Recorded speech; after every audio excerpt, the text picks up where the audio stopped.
Right now we have Duvvada Srinivas MLC with us. ఒకసారి ఆయనతో మాట్లాడి అసలు శాసనసభలో ఏం జరిగినా ఆయన మాటలను తెలుసుకుందాం.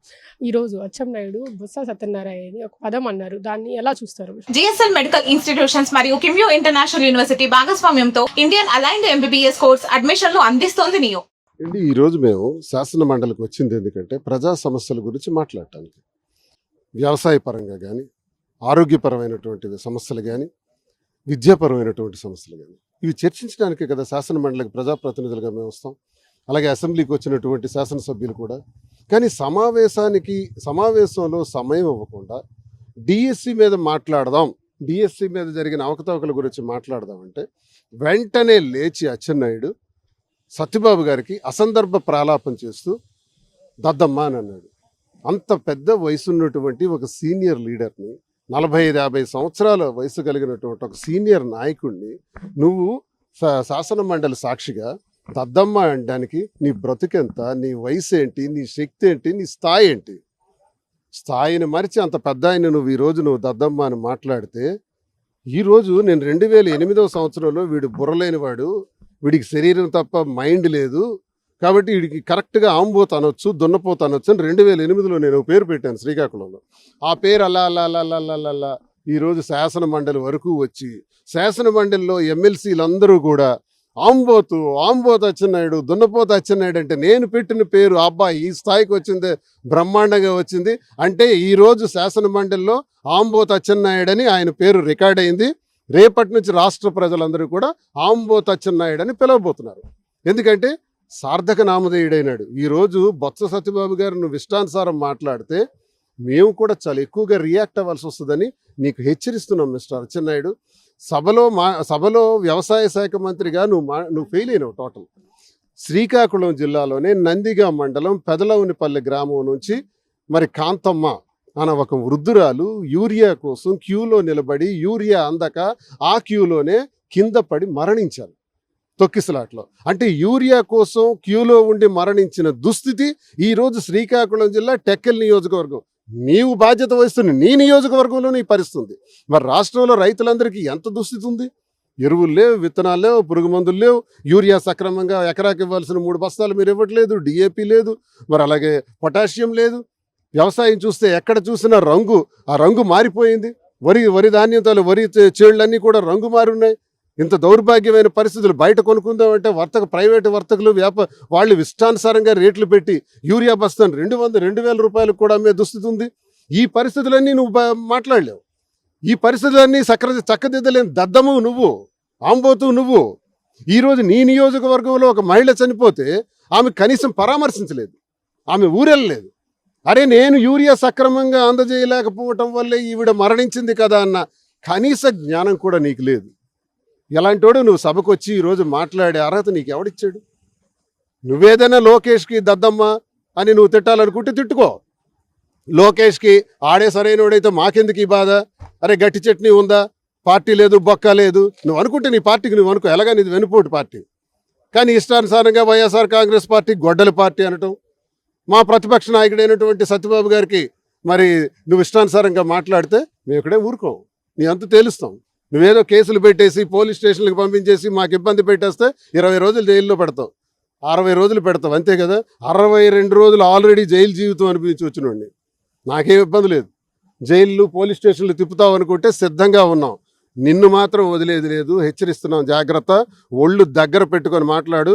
బొత్స సత్యబాబు గారి పైన చేసిన వ్యాఖ్యల్ని వెనక్కి తీసుకోకపోతే తీవ్ర పరిణామాలు ఎదుర్కోవాల్సి వస్తుంది అచ్చెన్నాయుడు. ఖబర్దార్.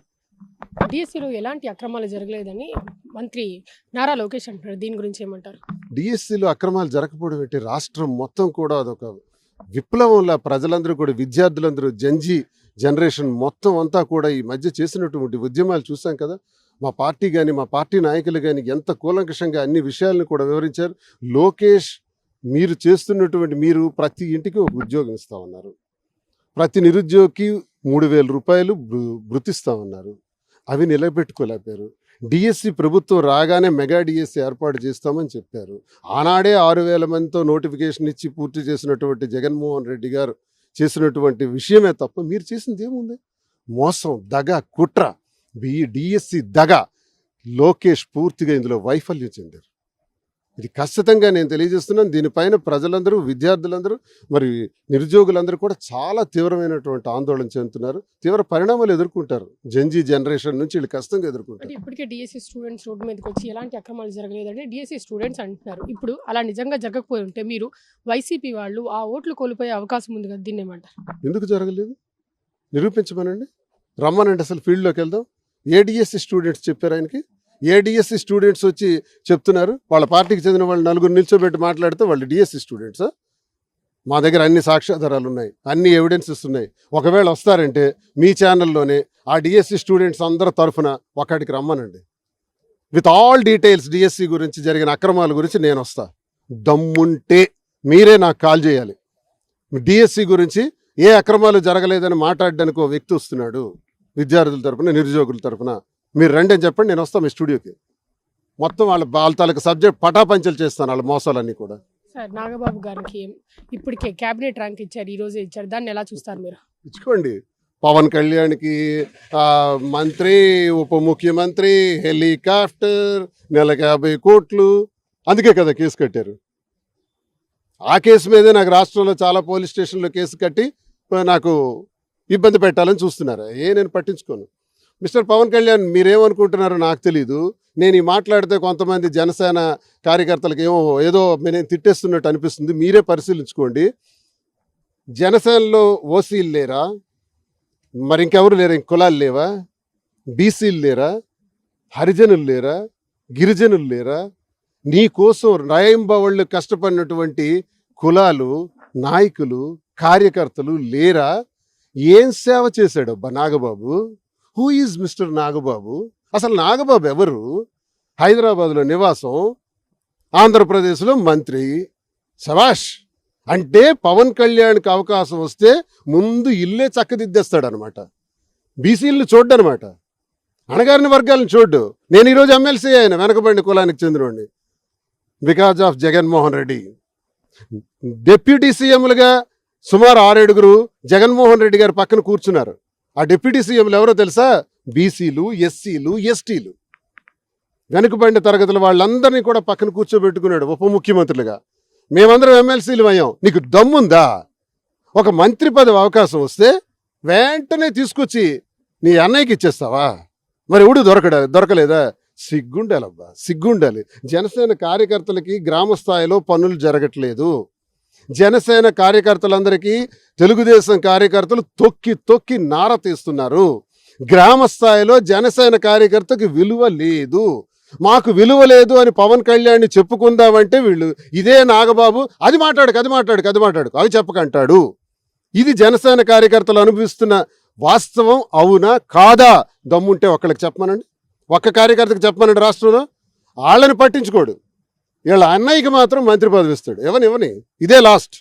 ఆఖరిలో ఈ షేడ్లో ఉన్నారు కాబట్టి, కూటమి అనే షేడ్లో ఉన్నారు కాబట్టి మీ ఇష్టానుసారం పదవులు పంచుకోండి. ప్రజల్లోకి రండి. వెనుకబడిన వర్గాల నుంచి చూస్తారు తిరుగుబాటు.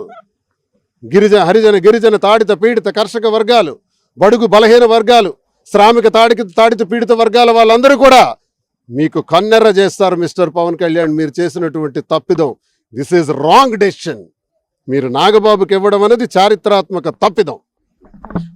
సో చూసారు కదా, ఇది ఇక్కడ పరిస్థితి. కెమెరామెన్ నానితో అథా మొహమ్మద్ RTV, అమరావతి.